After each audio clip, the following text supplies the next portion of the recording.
তাহলে মক্কার লোক বারে রবিউল আউয়ালটা বুঝতে পারলো না ভালো মন্দ, ওখান থেকে 16,000 মাইল দূরে পশ্চিম বাংলার কানা হুজুর বুঝতে পেরে গেল নবীর নামে পতাকা তুলে রাস্তা অবরোধ করে ইয়া নবী সালাম আলাইকা বলে বুকে এরকম করে বুক চাপড়াতে হবে। হুজুর দেখতে পেল কি করে?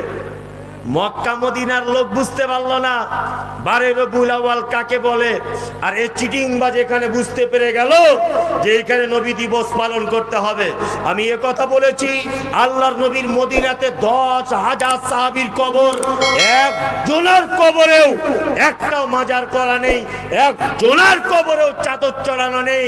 আর এই চিটিংবাজ নিজের দাদুর মৃত্যু কবরে চাদর চড়িয়ে বলছে আমাদের বাড়িতে এসো, 10 টাকা সালাম করবে না 20 টাকা সালাম করবে।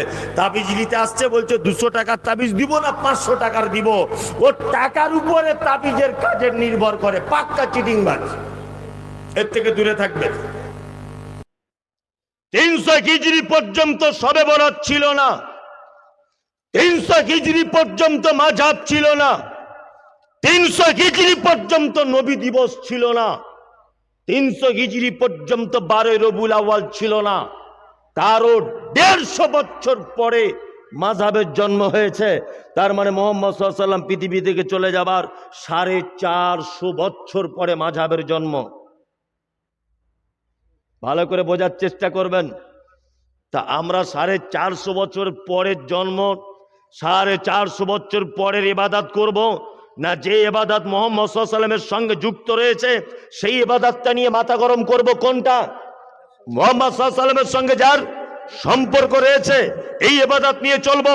450 বছর পরে যে ইবাদতের জন্ম হয়েছে ওই রকম ইবাদতকে আমি মুমতাজুল ইসলাম বেদাত বলতে 1 সেকেন্ড দ্বিধাবোধ করি না।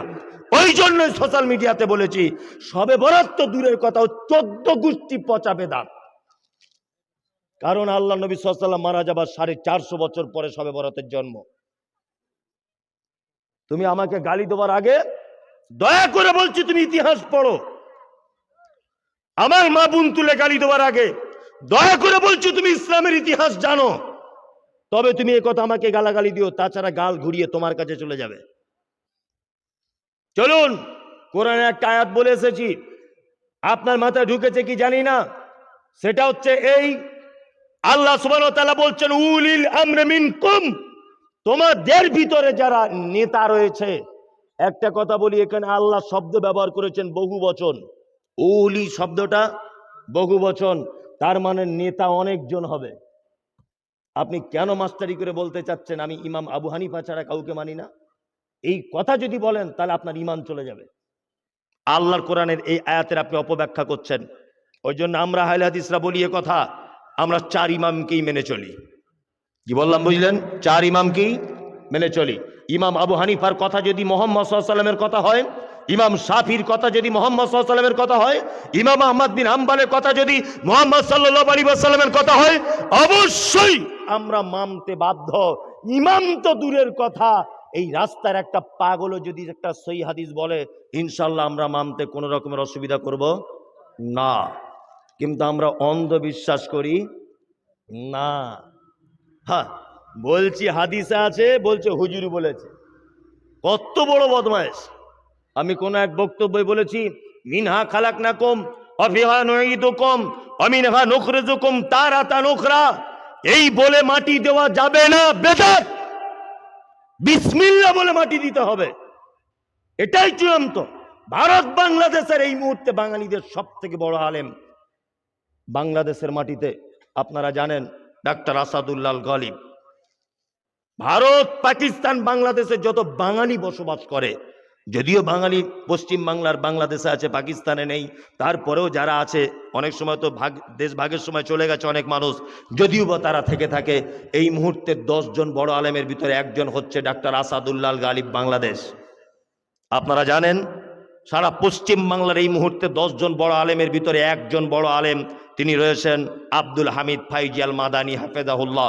150টারও বেশি তিনি বাংলায় বই লিখেছেন, 150টা। তার মধ্যে একটা বই ওনার হচ্ছে এই জানাজা দর্পণ। বইটা খুলে পড়বেন, উনি একেবারে টাটকা বেদাত বলেছেন মিনহা খালাকনাকুম বলে মাটি দেওয়াকে।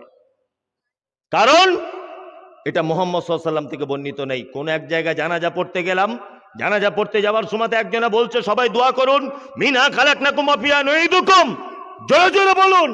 আমিও সেখানে দাঁড়িয়ে দাঁড়িয়ে জোরে জোরে বলে দিয়েছি, আপনারা মিনহা খালাকনাকুম বর্জন করে বিসমিল্লাহ বলে মাটি দেন। তখন চাচা আমাকে বলছে, তুমি হাদিস কোরআন কিছু বুঝো? বললাম, চাচা তোমার গোঁপ দেখে মনে হচ্ছে তুমি তো পাক্কা বদমায়েশ লোক, গোঁপ কাটারও টাইম পাও না তুমি, আর তুমি আমাকে বলছো আমি কিছু বুঝি না? আমি এত বছর মাদ্রাসায় পড়াশোনা করে এত বছর লাইব্রেরি চালাচ্ছি, আমি আমার লাইব্রেরিতে হাজার হাজার বই রয়েছে, আমি পড়াশোনা করে দেখে গবেষণা করে আলেম ওলামাদের কাছে শুনে বুঝে তবে আমি একটা জিনিস উপনীত হয়েছি সিদ্ধান্তে, আর তুমি একজন সাধারণ লোক বলছো মিনহা খালাকনাকুম বলে মাটি দিতে হবে। ও তখন আমাকে ধমকি দিয়ে বলছে, এটা কোরআনের আয়াত, বললে অসুবিধা কোথায়? কোরআনের আয়াত বলি যেখানে বলতে হবে তোমাকে, এ কথা কে বললো? হচ্ছে না কোরআনের আয়াত বললে অসুবিধা নেই। আমি তখন বললাম, তাহলে এক কাজ করো, কোরআনে তো ফেরাউনের নাম এসেছে, তোমার বড় বেটাটার নাম ফেরাউন রাখতে পারতে। বলছে না মৌলী সাহেব বদমাইশ লোক। বদমাইশ লোক কেন? কোরআনে তোর নাম এসেছে, আসেনি? আবুল আহাবের নাম আসেনি? এসেছে, আবুল আহমের নাম এসেছে, তোমার বেটার নামটা রাখতে পারতে। বলছে না ওটা রাখা যাবে না। বললাম কোরআনে আছে বলি যে সব জায়গায় বলা যাবে, এটা যাবে? যাবে না। রুকুতে গিয়ে কি দোয়া বলতে হয়? সুবহানা রব্বিয়াল আজিম, তাই তো? এটা মুহাম্মদ সাল্লাল্লাহু আলাইহি ওয়াসাল্লাম শিখিয়েছেন। কি বললাম বুঝলেন? কেউ যদি রুকুতে গিয়ে বলে কুল হুয়াল্লাহু আহাদ আল্লাহুস সামাদ লাম ইয়ালিদ ওয়া লাম ইউলাদ ওয়া লাম ইয়াকুল লাহু কুফুয়ান আহাদ, নামাজ হবে না বাতিল হয়ে যাবে? কেন? আমি কোরআনের আয়াত সূরা বলছি তবুও নামাজ বাতিল হয়ে যাবে কেন? তার মানে তুমি বদমাইশি করার জায়গা পাও না। কোরআন বলি সব জায়গায় পড়া যাবে? হ্যাঁ না। একটা মানুষ মারা যাচ্ছে, অবস্থা খুব খারাপ, কাতলা মাছের মতো খাবি খাচ্ছে এরকম করে, মুহাম্মদ সাল্লাল্লাহু আলাইহি ওয়াসাল্লাম বলেছেন সে যদি একবার বলে লা ইলাহা ইল্লাল্লাহ মুহাম্মদ রাসূলুল্লাহ, তার শেষ কথা যদি এটা হয় তাহলে ফাদাখালাল জান্নাত, সেই লোকটা জান্নাত চলে যাবে। কি বললাম বুঝলেন?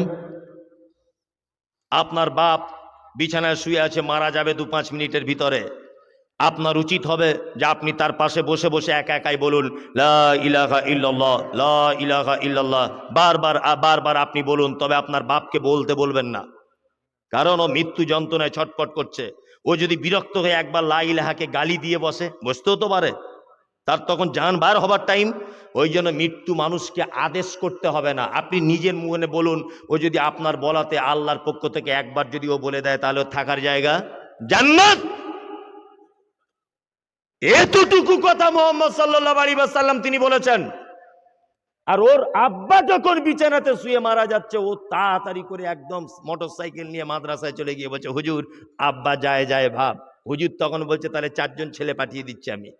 4 জন ছেলে বগলে করে কোরআন মাজিদ নিয়ে বা পকেটে করে কোরআন মাজিদ নিয়ে এসে বলছে ইয়াসিন আল কোরআনিল হাকিম ইন্নাকা লামিনাল মুরসালিন।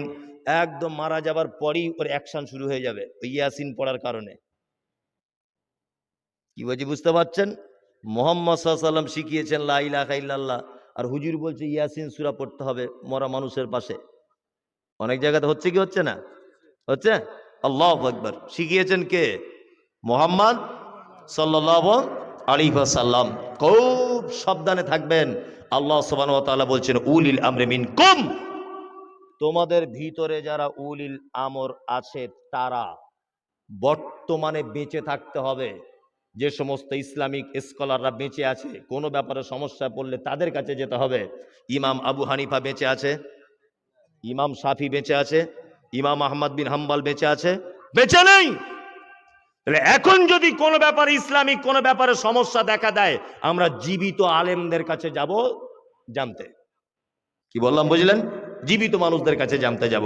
আল্লাহ বলছেন ফাইন তানাজাতুম ফি শাইইন ফারুদ্দু ইলাল্লাহি ওয়া রাসূল, তোমরা নেতাদের কাছে যাওয়ার পরেও যদি সমস্যা না মেটে তোমরা ফিরে আসো কোথায়? আল্লাহ এবং তার রাসূলের দিকে। ইসলামের কিছু কিছু বিষয় আছে যেগুলো একদম স্পর্শ নয়। যেমন আপনাকে একটা জিনিস বোঝায়, হুজুর বারবার একটা কথা বলে, কি বলে? বলছে ইজমা আর কিয়াস। বলছে আহলে হাদিস ইজমা কিয়াস মানে না। ইজমা মানে ঐক্যমত, সর্বসম্মতিক্রম যাকে বলা হয়, ঐক্যমত। কি বললাম বুঝলেন? ইসলামের বিভিন্ন ব্যাপারে কিন্তু ইজমা হয়েছে। ইজমা মানতে আমাদের অসুবিধা নাই। 5 ওয়াক্ত নামাজ এটা সুন্নত, ফরজ না নফল? ফরজ। ইমাম আবু হানিফা, শাফি, মালিক, হাম্বলি সমস্ত আইম্মায়ে কেরামগণ ঐক্যমত, ইজমা হয়েছে নামাজ ফরজ, তাই না?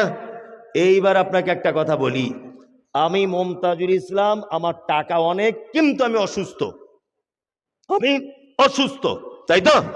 আচ্ছা এবারে বলুন তো দেখি, আমার হজ করার খুব ইচ্ছা, কিন্তু আমি অসুস্থ, আমি ওই ভাইটাকে হজ করতে পাঠাবো। আচ্ছা বলুন তো, আমার টাকা দিয়ে যদি ওকে আমি হজ করতে পাঠাই, তাহলে ওকে আগে হাজি সাহেব হওয়া লাগবে কি লাগবে না? লাগবে, ইয়েস। ও আমার হজ যদি করে, ওকে আগে থেকে হাজি সাহেব হওয়া লাগবে, তাই তো? আমার হজ করার পয়সা নেই, উমরা করার পয়সা আছে, 1 লাখ টাকা মতো আছে। আমি এখন ভাবছি যে আমি অসুস্থ, কাউকে দিয়ে উমরা করাবো, আমি ওই লোকটাকে দিয়ে উমরাটা করাতে চাইছি। বলুন তো উমরাটা করা লাগবে কি লাগবে না ওনার আগে? এ ব্যাপারে ইসলামে কোনো বিধান নেই, ভালো করে বুঝবেন। এই ব্যাপারে ইসলামে কিছু বলা নেই। হজের ব্যাপারে ডাইরেক্ট বলা হয়েছে যে বদলি হজ করতে গেলে তাকেও হাজি হওয়া লাগবে, কিন্তু উমরা হজ যদি কেউ বদলি করে, এখানে কোনো ইসলামের প্রমাণ নেই। তবে এইটার নাম হচ্ছে কিয়াস। আগেকার ফতোয়ার দিকে লক্ষ্য করে এই ফতোয়াটার দিকে চলে আসা, যে হ্যাঁ হজের ব্যাপারে যখন ফতোয়া এসেছে হজ করা লাগবে, উমরার ব্যাপারে আগের মতামতটাই চাপিয়ে দিচ্ছে আইম্মায়ে কেরামগণ। এর নাম কি? কিয়াস। তবে ইজমা এবং কিয়াস সহিহ হাদিস এবং কোরআনের আলোকে হতে হবে। এবার আপনাদেরকে মজার মজার কয়েকটা সহিহ হাদিসের ঘটনা বলি। আল্লাহ বলছে, আলা তাত্তাবিউ মিন দুনিহি আউলিয়া, ওলিয়া আউলিয়াদের আনুগত্য করো না। ওলি মানে কি? ওলি মানে অভিভাবক। বিয়েতে বলে না, বিয়েতে বলে না বিয়ের ওলিকে? ওলি মানে অভিভাবক। এবার বলছি অভিভাবক কাকে বলে? জানা নেই। আমি মমতাজুল ইসলাম, আমি আমার বাড়ির অভিভাবক। আমার বেটার জুতোর ফিতেটা যদি ছিঁড়ে যায়, বলুন তো আমার বেটা চাইবে কার কাছে? আমার কাছে। আমার স্ত্রীর এখন ব্লাউজ ছিঁড়ে গেছে, শাড়ি ছিঁড়ে গেছে, চাইবে কার কাছে? আমার কাছে। আমার মেয়ের স্কুল ব্যাগ চলে গেছে ছিঁড়ে, চাইবে কার কাছে? আমার কাছে। তার মানে বোঝা যায় আমার বেটা বেটি যত রকমের চাওয়া কার কাছে চাইবে? অভিভাবকের কাছে চাইবে। আমাদের অভিভাবককে আল্লাহ। আল্লাহ ছাড়া কারো কাছে চাওয়া যাবে না। বর্তমান মুসলমানদের ইমান নষ্ট করেছে এই বড় পাঞ্জাবিওয়ালা, দাড়িওয়ালা, টুপিওয়ালা কিছু হুজুর, মারাত্মক ইমান নষ্ট করেছে। একটা জায়গাতে বলে দিয়েছে ডাইরেক্ট আল্লাহকে পাওয়া যায় না। এই তোমার মতো গোনাগার লোক ডাইরেক্ট আল্লাহকে ডাকলে হবে? প্রথম পীর সাহেবের ভায়া হয়ে তবে ডাকো। কি বললাম বুঝলেন? আল্লাহু আকবার, আল্লাহু আকবার। পীর সাহেব বাঁচাতে পারবে? হুজুর বাঁচাতে পারে? পারে না। কোরআনের একটা আয়াত ভালো করে বলছি, তার আগে একটা কথা বলছি। আচ্ছা বলুন, আপনাকে সব থেকে পৃথিবীতে আল্লাহর পরে বেশি ভালোবাসে কে? কথা বুঝছেন না? আল্লাহর পরে আপনাকে বেশি ভালোবাসে কে? মা আর বাপ, তাই তো? এর থেকে আপনার কেউ নেই। আল্লাহ সুবহানাহু ওয়া তাআলা বলছেন, ইয়াউমা ইয়াফিরুল মারউ মিন আখিহি ওয়া উম্মিহি ওয়া আবিহি ওয়া সাহিবাতিহি ওয়া বানি। শোনো, কিয়ামতের দিনে বেটা তার বাপের কোনো উপকার করবে না, ভাই তার ভাইয়ের কোনো উপকার করবে না। আমাকে যদি টেনে হিচড়ে জাহান্নামের দিকে নিয়ে যাওয়া হয়, আমার মা দাঁড়িয়ে থাকার পরেও আমাকে বাঁচাতে পারবে না। স্ত্রী স্বামীর কোনো উপকার করতে পারবে না। বাপ বেটার উপকার যদি করতে না পারে, মা যদি তার বেটাকে বাঁচাতে না পারে, স্ত্রী যদি তার স্বামীকে বাঁচাতে না পারে, তাহলে হুজুর তোমাকে বাঁচাবে কেমন করে? এটা তো 2024 সালে এটা এতটুকু জিনিস বুঝতে অসুবিধা হয়। পেটে ধরা মা যদি বলছে, আল্লাহ বলছে বাঁচাতে পারবে না সন্তানকে, আর এই গাঁজাখোর বক্তব্য দিতে এসে বড় পাকড়িটা ছুঁড়ে দিয়ে বলছে সবাই পাকড়িতে পাকড়িতে ধরো। যারা পাকড়িতে চান্স পাবে না, পাকড়ি যারা ধরেছে তোমরা তাদের ধরো। তো বলছে হুজুর কাজ কি? বলছে কিয়ামতের দিনে আমাদের হুজুর এত বড় নৌকা নিয়ে আসবে, সব নৌকায় তোমাদের মতো পাপীকে জান্নাতে ঢুকিয়ে দিবে। বলছি কিয়ামতের দিন তোমার নৌকার 12:30 বাজিয়ে দিবে।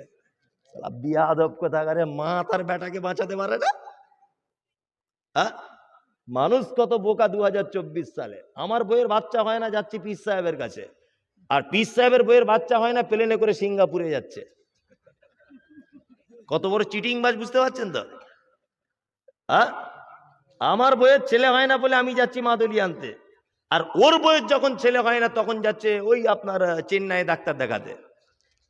2024 সালে এত বোকা লোক বসবাস করলে হবে? হ্যাঁ, আল্লাহু আকবার। এক আশ্চর্য ব্যাপার, আশ্চর্য ব্যাপার। দোকানদার কাছে, পীর সাহেবের কাছে গিয়ে বলছে বাবা একটা মাদুলি দিয়ে দেন। তা বলছে কেন? তা বলছে লকডাউনের পরে তো মালের দাম বেড়েছে, তা 150 টাকা নিবে মাদুলি না 200 টাকা? বলছে না, সব থেকে বেশি কাজ কত? বলছে 1500। সব থেকে বেশি কাজ? বলছে হ্যাঁ। বলছে হুজুর কাজ কেমন হবে? বলছে কাজ মানে তোমার দোকানের আশেপাশে যত দোকান সব 5 দিনের মধ্যে বন্ধ হয়ে যাবে। মানে সব কাস্টমার তোমার কাছে যখন চলে আসবে ওরা মাছি তাড়াবে, দোকান তখন বন্ধ করে চাষবাস করবে, আর সব কাস্টমার তোমার কাছে। তা আমি বলছি ওরে চিটিংবাজ, তোর তাবিজে যদি সব কাস্টমার ওর কাছে যায়, তুই হারাম করে অত দামি জিনিস বিক্রি করে দিলি কেন? তুই নিজের বাড়ি রাখতে পারতিস? হ্যাঁ, তুই কেন এখনো পর্যন্ত 1500 টাকায় মসজিদে ইমামতি করছিস? তুই কমিটিকে একটু তাবিজ করে বেতন বাড়া, তবেই তো বলবো বাপের বেটা। তোমার তাবিজে সব লোক ধনী হয়ে যাচ্ছে, তা ব্যাংকের ম্যানেজারকে একটু তাবিজ করে সব টাকা তোমার অ্যাকাউন্টে ঢুকিয়ে লাও। চিটিংবাজি করার জায়গা পাও না। কাজী নজরুলের ভাষা আমার খুব মিষ্টি লাগে। কাজী নজরুল বলেছেন, ওরে পীর ফকিরের কথা যদি সত্য হতো তারা কেন ফুটপাতে ভিক মেঙে খেত? এটা কাজী নজরুল আলেম ছিল না, কিন্তু একটা দামি কথা বলেছেন। তার মানে পীরের বিরোধিতা এখন পশ্চিম বাংলাতে মমতাজুল ইসলাম একা করছে না, আজ থেকে বহু বছর আগে কাজী নজরুল ইসলাম পর্যন্ত করেছে। পীর ফকিরের কথা যদি সত্য হতো তারা কেন রাস্তার ধারে ভিক মেঙে খেত? আশ্চর্য ব্যাপার। এই মুহূর্তে সব থেকে একটা মানুষের ইমানের বড় দাবি, সেটা হচ্ছে এই মুহূর্তে সারা পশ্চিম বাংলার মানুষকে জাহান্নামের পথে নিয়ে যাওয়ার সব থেকে বড় পদ্ধতি হচ্ছে এই মাজার আর ফকির। কি বললাম বুঝলেন? এই রকম লোক যেইখানে দেখতে পাবেন গাছে দড়ি দিয়ে বেঁধে ফেলবেন, বেঁধে ফেলে জল বিচুটি লাগিয়ে দিবেন পিঠে, যেন চুলকাতে না পারে। কি বললাম বুঝলেন? ইমান হরণ করার একটা বড় জাদুকর এই হচ্ছে পীর ফকির। আল্লাহ তুমি এদের থেকে জাতিকে বাঁচাও, বলুন আমিন আমিন। মুর্শিদাবাদেও আছে এরকম অজস্র মানুষ, আছে না? আছে। আশ্চর্য ব্যাপার, মাঝে সাঝে সত্যি অবাক হয়ে যায়, খুব অবাক হয় যে মানুষ এত বোকা হয় কি করে। এত বোকা হয় মানুষ, ম্যানেজারি বোকা, হেডমাস্টার বোকা, ওই এসপি তেও দেখছি বোকা, বিডিও অফিসার ও দেখছি বোকা। কেমন বোকা? আপনাদের এখানে কোর্ট কোথায়? Court Rampurhat court. রামপুরহাট কোর্টের পাশে দেখবেন মাঝে সাঝে যখন যাবেন কোনো কাজে, একটা লোক দেখবেন ভাঙা একটা মাইক্রোফোন, সেই রকম বুট শুট আর টাই লাগিয়ে ওই আম গাছের শিকড়, জাম গাছের শিকড়, কলা গাছের পাতা, এটা ওটা প্লেটে করে সাজিয়ে রেখে ঠিক এই রকম ভাবে আফ্রিকা কঙ্কো জঙ্গল সে লেকে আয়ে হ্যায় জড়ি বুড়ি। 10 বছর বিয়ে করেছেন, ছেলে হচ্ছে না। আমার জড়িবুটির এত পাওয়ার, 3 দিনের মধ্যে ওর পেট আস্তে আস্তে বড় হতে শুরু করবে। আর কিনে আনছে কে? না ওই কোর্টের যে বিচারপতি, ও কিনছে, ওর বৌমার ছেলে হয় না। তাই মনে মনে যদি আল্লাহকে বলেছি যে আল্লাহ সব গোবর গরুর পেটে দিলে একটু এরকম কিছু লোকের মাথায় দিতে পারতে। ও তো এক চিটিংবাজ, ওর কপালে কিছু জোটে না বলে ওই জাম গাছের আম গাছের শিকড় নিয়ে বসে আছে। আর এ আবার এত বড় গরু, ওই শিকড় কিনে আনছে, ওর বইয়ের বাচ্চা হবে। তাই ও নিজে ওর বইয়ের ছেলে মেয়ে কিছু করতে পারছে না, এমবিবিএস ডাক্তার করতে পারছে না, কেউ ওর বইয়ের ছেলে মেয়ে আনতে পারছে না পেটে, নাকি কলা গাছের শিকড় ওর বইয়ের ছেলে করে দিবে। আশ্চর্য ব্যাপার। আমি যদি এগুলো হাসি, আর বাস্তববাদী লোক তো আমি, মানে বুঝলেন তো, কত যে চিটিংবাজ দেখবেন। এলেম বাজার মাদ্রাসায় তখন পড়ি, অনেক ছোট আমি কিন্তু ছাত্র জীবন থেকে বক্তব্য রাখি। তার একটা প্রমাণ এই বাপজি আছেন, একদম ছোট্টবেলাতে ওনার গ্রামে আমি একবার প্রোগ্রাম করতে এসেছি, অনেক ছোট তখন, আমার ভালো করে গাড়ি মানে গোপ দাঁড়িয়ে ওঠেনি, তখন থেকে কিন্তু আমি বক্তব্য রাখি। আর আল্লাহর রহমতে আমার মা মনে হয় জন্মের পরে মুখে মধু দেয়নি, হয়তো ভুলে গেছে, ওই জন্য মিষ্টি কথা হয় না, বুঝলেন তো। লোক বলে মিষ্টি মিষ্টি করে, সব বক্তা বক্তব্য দেয়, সবাই বলে আলহামদুলিল্লাহ খুব ভালো, দারুণ বক্তা দারুণ বক্তা। আর আমি যেখানেই যাই 10-20 জন লোক বাঁশ নিয়ে দাঁড়িয়ে থাকে। কিছুদিন আগে গাড়িতে বোম মেরেছিল, দেখেছেন তো সোশ্যাল মিডিয়ায়, বোম পর্যন্ত মেরে দিয়েছে, বাংলার কোনো বক্তাকে মারেনি। আমি বলেছি আমার গাড়িতে বোম পড়ছে মানে এতক্ষণ আমি উচিত কথাগুলো বলতে পারছি। কি বললাম বুঝলেন? সাপের মুখে চুমো, ব্যাঙের মুখে চুমো, এই বক্তা মমতাজুল ইসলাম নয়। কি বললাম বুঝলেন? এখন আছে অনেক, কিন্তু ওই ধরনের বক্তা আমি নয়। যেটা সঠিক সেটা বলে দেবো, তোমার সঙ্গে বন্ধুত্ব থাক আর নাই বা থাক, 10 পয়সা আমার দাম নেই। যে কথা বলছিলাম, এলেম বাজার মাদ্রাসায় পড়ি, তা মাদ্রাসায় বাড়ি যাচ্ছি, তখন নতুন নতুন ট্রেন চাপা শিখছি আর কি, একা একা। তা শিয়ালদা প্ল্যাটফর্মে নেমে দেখছি একটা লোক টিয়া পাখি নিয়ে বসে আছে, টিয়া পাখি। তা আমি আস্তে আস্তে গেছি, তখন মাদ্রাসায় পড়ি, ব্যাপারটা বুঝি না তো। তা লোকটাকে গিয়ে বলছি, কাকা টিয়া পাখির ব্যাপারটা কি? তা বলছে, এই টিয়া পাখি হাত দেখে বলে দেয় কি হবে না হবে, কার মানে খবর কি সব। তখন মাদ্রাসায় পড়া ছেলে, বুঝতেই পারছেন, তখন সেই মোবাইল সুইচওয়ালা ছিল, আর সে টাটার মোবাইল ছিল, বড় বড় বাক্সের মতো ওই মাল। তা তখন ফোন টোন নাই। তা যাই হোক, ছাত্র জীবনে বদমাইশি সবাই কম বেশি থাকে। তা আমি তখন বলছি, আমার হাতটা দেখে বলুন তো কি করছে এখন। কি করছে মানে কে বুঝতে পারছেন তো, মানে কি করছে একটু বলে দেন তো। তা হাত দেখে বলছে, এ তো কঠিন ব্যাপার। আমি বলছি কি ব্যাপার?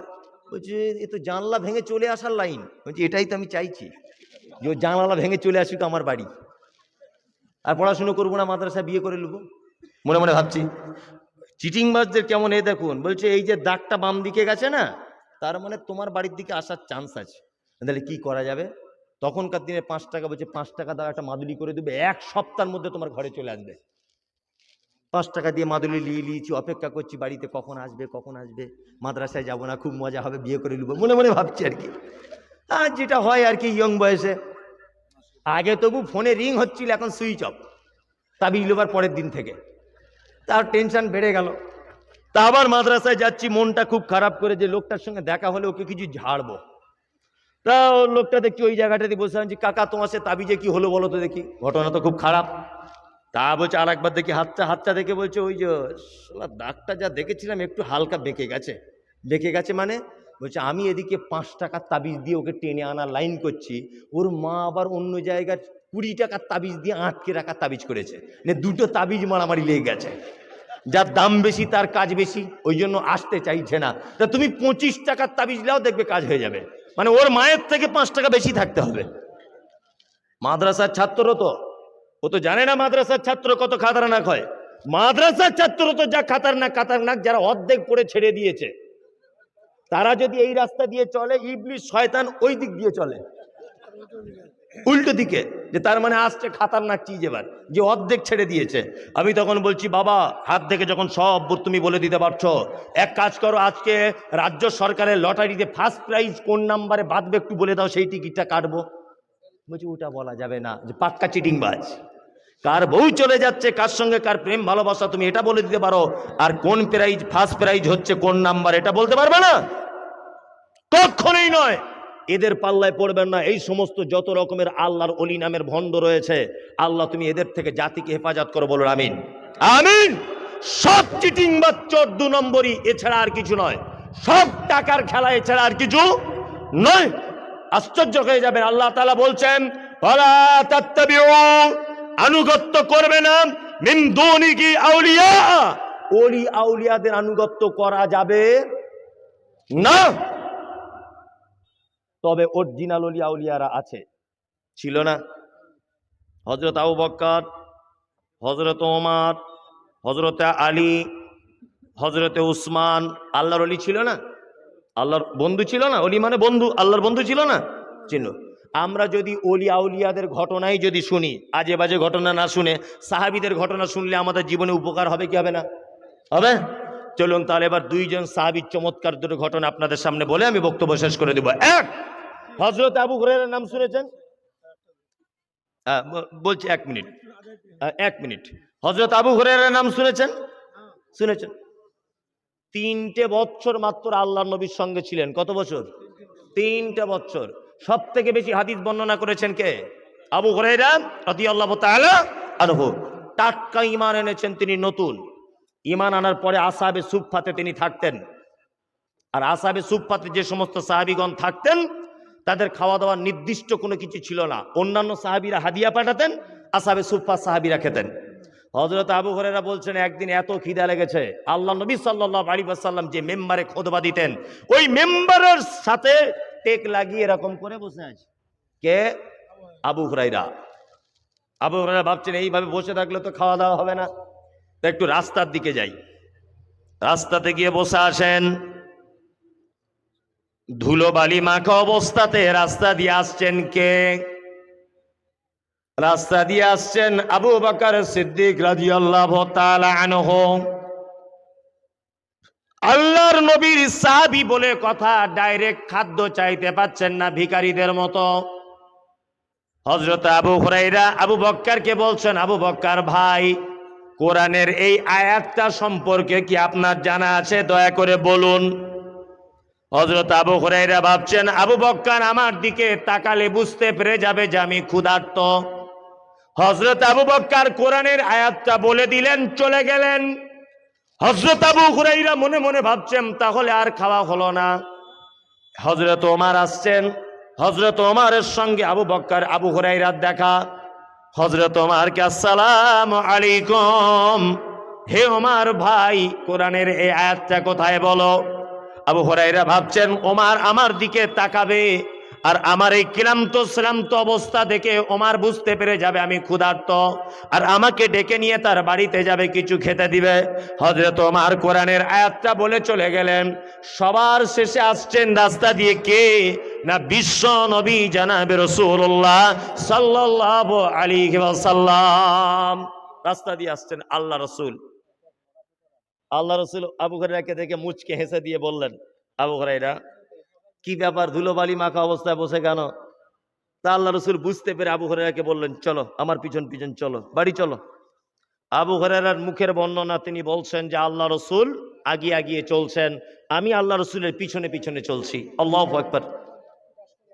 বাড়িতে ঢুকে গেলেন আল্লাহ রাসূল, আমি বাইরে দাঁড়িয়ে আছি। আল্লাহ রাসূল সাল্লাল্লাহু আলাইহি ওয়াসাল্লাম খুব জোরে বলছেন, আবু হুরায়রা, আরে বরকতের খানা বাড়িতে হাদিয়া এসেছে, চলো খাবো। কি? এক পেয়ালা দুধ। কি? এক পেয়ালা দুধ। আবু হুরায়রা মনে মনে ভাবছেন, এক পেয়ালা দুধ আর আমার 2-3 দিন খাওয়া হয়নি, এ তো আমার পেটের এক কোণাতে পড়ে থাকবে, তাই না? আল্লাহ নবী সাল্লাল্লাহু আলাইহি ওয়াসাল্লাম দরজা থেকে বার হয়ে এসে আবু হুরায়রাকে বলছেন, আবু হুরায়রা, আসহাবে সুফফাতে যত সাহাবী আছে সবাইকে ডেকে আনো, যাও।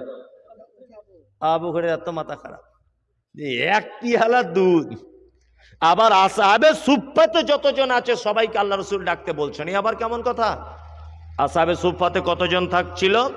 না বলছে 80, কেউ বলছে 150 জনের মতো। তা 80 থেকে 150 জনের ভিতরে আপনি ধরুন, যাই হোক, তা 80 জনই যদি আপনি ধরেন নিম্ন সংখ্যায়। হযরত আবু হুরায়রা আসহাবে সুফফাতে ডাকতে যাচ্ছেন, মনে মনে ভাবছেন তাহলে আমার আর খাওয়া হলো না। 80 জন সাহাবী, কোন কোন বর্ণনায় পাওয়া যায় 150 জন মতো সাহাবী আল্লাহ রসুলের বাড়িতে এলেন। আল্লাহ রসুল পিয়ালাটা আগিয়ে দিয়ে বললেন, পান করো।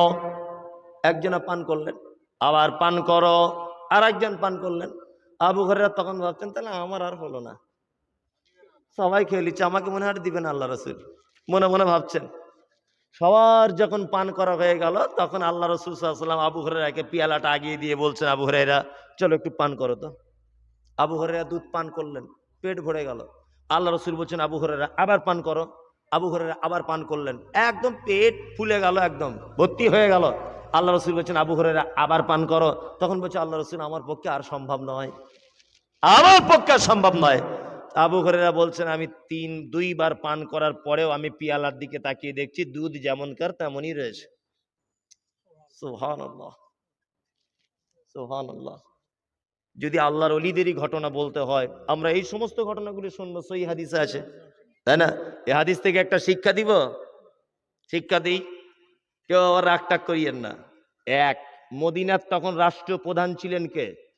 মুহাম্মদ সাল্লাল্লাহু আলাইহি ওয়াসাল্লাম। আর রাষ্ট্রীয় প্রধানের বাড়িতে হাদিয়া এসেছে এক পেয়ালা দুধ।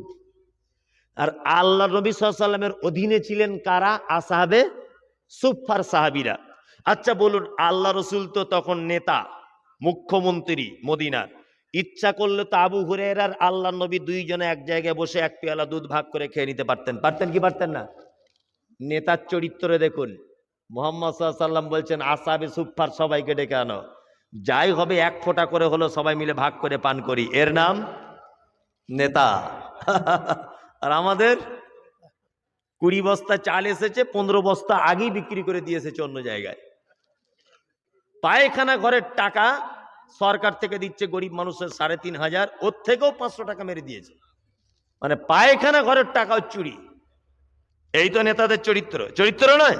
আর পৃথিবীর সর্বশ্রেষ্ঠ নেতা মুহাম্মদ রাসূলুল্লাহ সাল্লাল্লাহু আলাইহি ওয়াসাল্লাম ইচ্ছা যদি তিনি করতেন তাহলে কিন্তু তিনি খেয়ে নিতে পারতেন।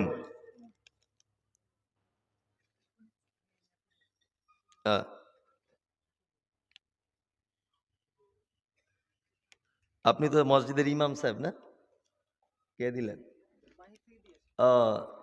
বাহির থেকে দিয়েছেন। বলছে সালাম কাকে কাকে দেওয়া যাবে? সবাইকে সালাম দেবেন, অসুবিধে কি? ছোটকে দিবেন, বড়কে দিবেন, সবাইকে। হাদিসে যেটা এসেছে পরিচিত অপরিচিত মানুষকে সালাম দিতে। এখন একটা কথা হচ্ছে এই যে একজন গায়ের মুসলিম, যে একজন গায়ের মুসলিম সে যদি আপনাকে সালাম দেয় তাহলে আপনি কি করবেন? হ্যাঁ, আল্লাহ, হ্যাঁ, ওয়ালাইকুম, জি না, ওয়ালাইকুম আসসালাম বলা যাবে না, শুধু ওয়ালাইকুম। কি বললাম বুঝলেন? এক। আর দ্বিতীয় কথা হচ্ছে সালাম সবাই দিবে, সবাই সবাইকে দিবে, শুধু বউকে দেওয়া যাবে না। বউকে দেওয়া যাবে না? বলছে মনীষের লজ্জা লাগে খুব, কি করে দেবো? আর যদি আজকে আপনি বাড়ি গিয়ে দিয়েই যদি দেন না তা আপনার বউ বলবে ঢং করো না তুমি আর ফালতু, এত বছর বিয়ে করে ঢং করে সালাম দিতে এসছে, বলবে না? বলবে। এই একটা কথা বলে রাখছি মাঝখানে, এটা শুনে রেখে দেন। সংসারে আমাদের ছোটখাটো অশান্তি হয় না? হয়, সবারই হয়, আর প্রায় লোকেরই হয়। আপনি আপনার স্ত্রীর সঙ্গে যখন অশান্তি হবে তখন কি বলবেন? ঘন ঘন দরজা খুলেই বলবেন আসসালামু আলাইকুম। যত রেগেই থাক কিন্তু ও মুখে আস্তে করেও বলবে ওয়ালাইকুম আসসালাম, বলবে না? যত রেগেই থাক বলবে না? জোরে না বললে আস্তে করে। হ্যাঁ, তা আপনি 10 বার যদি তাকে বলেন তোমার উপরে শান্তি বর্ষণ হোক, বাংলা মানে কি? তোমার উপরে শান্তি বর্ষণ হোক, ও উত্তরে কি বলবে? ওয়ালাইকুম আসসালাম, তোমার উপরেও হোক। তা দুজনার জন্য যদি শান্তি কামনা করেন 10 দিন বারে যদি একবার আল্লাহর কাছে কবুল হয়ে যায় তাহলে ঝগড়া থাকবে? তার মানে আমার মনে হয় এখন অন্য কাউকে সালাম দেওয়ার থেকে বেশি করে বউকে দেওয়া উচিত, তাহলে অশান্তি কিছুটা কমবে, তাই না? জি, সবাই সবাইকে সালাম দিবেন, বড় ছোটকে সালাম দিবে, ছোট বড়কে সালাম দিবে, তাই না? বেশি সংখ্যক লোক কম সংখ্যক লোক, যারা কম সংখ্যক লোকের থেকে বেশি সংখ্যক যারা তাদের সালাম দিবে। কি বললাম বুঝলেন? বসে থাকা লোক পথচারী, যে পথচারী সালাম দিয়ে তবে যাবে, এগুলো মাথায় থাকবে একদম। আলহামদুলিল্লাহ, এটা আপনাদের মসজিদের মাদ্রাসার জলসা, মাদ্রাসার কমিটি। আমি মারাত্মকভাবে অসুস্থ কিন্তু শুধু আবেগে পড়ে চলে এলাম। মাদ্রাসার কমিটি জহির 5,000, আজকারুল 5,000, নাজমি আলম 5,000, সাদ্দাম 5,000, আবুজার 5,000, বাকির হোসেন 5,000 টাকা। আচ্ছা, এখানকার সব তো ইয়ং ছেলেরা কমিটি। হাসানুর জামান 5 বস্তা সিমেন্ট, হামিদা স্বামীর নামে 1টি কোরআন, নাসিমা স্বামী মাসিদুল 500 বাকি। আচ্ছা, আব্দুস সালাম, হাফিজা কি গহর মল্লিক 1,000 টাকা বাকিতে। আচ্ছা, হাবিব এক্স আর্মি, আচ্ছা নোয়াপাড়া, মা এবং আব্বার জন্যে 45,000 টাকা। তা আপনি আর 5,000 টাকা দিয়ে দিতে পারতেন, 50,000 হয়ে যেত। আর না হলে 5,000 ফেরত নিয়ে এলেন, আর 5,000 দিয়ে দেন। আপনি 45,000-এ যখন গেছেন আর 5,000 পারবেন, আলহামদুলিল্লাহ। ও আগে দেওয়া আছে, আলহামদুলিল্লাহ, তাহলে 50,000 টাকা। আল্লাহুম্মা সাল্লি আলাইহি আল্লাহুম্মা বারিক আলাইহি। আমি অত সুটসার করে দোয়া করতে পারি না, ওগুলো আগে করতাম, এখন আর করি না। কি বললাম বুঝলেন? কেন করি না ওটা আমি বলছি না। তা আল্লাহ রসুলের শেখানো দোয়া ওটা করলাম, আল্লাহুম্মা সাল্লি আলাইহি আল্লাহুম্মা বারিক আলাইহি। আল্লাহ তুমি তার মালে বরকত দাও, তুমি তার পরিবারে শান্তি দাও, তুমি তার মালে বৃদ্ধি করো, বলুন আমিন, আমিন। আরে 50,000 টাকা বর্তমান বাজারে নিজের পকেট থেকে বার করা খুব বড় ইমানের পরিচয় কিন্তু। খুব বড় ইমানের। বর্তমানে সব থেকে বেশি মহব্বতের জিনিস কি? টাকায়। আর 5 দিবে, মাশাআল্লাহ। আরো আরো 5 দিবে বলেছে। আচ্ছা, বেনামাজি জবাই করা গোস্ত খাওয়ার বিধান কি? ওই যে আরকানুল ইসলাম ফতোয়ার বই দেখে নিবেন, ডাক্তার মুজাফফর বিন মহসিন লিখেছেন আরকানুল ইসলাম, এবং অনেক হাদিসের উদ্ধৃতি উনি দিয়েছেন। উনি তো মানে কি বলবো, এই যে ভাষা ব্যবহার করেছে সেটা আমি ভাষা ব্যবহার করছি না, যে বেনামাজির হাতে জবাইকৃত পশু খাওয়া যাবে না। সমস্ত আইম্মায়ে কেরামদের ঐক্যমত। কি বললাম বুঝলেন? বেনামাজি মানুষ, আর ওই জন্য তো কসাইখানাতে গরুর গোস্ত খাওয়া খুব মুশকিল, তাই না? আরো তো হোটেলের গোস্ত খাওয়া আরো বেশি মুশকিল, তাই না? মানে জাতি কোন জায়গায় পৌঁছিয়েছে? মুসলিম হোটেল লাইনের ধারে, মুসলিম নাম দিলে কাস্টমার যাবে না বলে বড় বড় ঠাকুর লিখে দিয়েছে। আল্লাহু আকবার। অজস্র হোটেল এই NH-34 আপনাকে আমি দেখাতে পারবো, মুসলিম হোটেল, শুধু কাস্টমার ধরার জন্য ঠাকুর রেখে দিয়েছে। বহরমপুরেও আছে, অনেক জায়গাতে, না বাস্তব। হ্যাঁ, ওই জন্য বলছি হোটেলের মাংস খাওয়া থেকে দূরে থাকবেন, কারণ এদের যে কি গরু জবাই করে তা আল্লাহ হাকিম জানে। আর অনেক জায়গাতে যদিও বলা থাকে, জি আপনাকে দেখে ও চিনে ফেলবে, তখন হঠাৎ করে এসে বলবে হালাল। আসলে হালাল কাকে? হালাল মানে ও এটা বুঝেছে যে পোল্ট্রির দোকানদার মুসলমান, ও জবাই করে দিয়েছে হালাল, অথচ পেচ্ছাপ করে পানি দেয় না। কি বলছি বুঝতে পারছেন? না, বেনামাজিকে দিয়ে কোনো পশু জবাই করবেন না।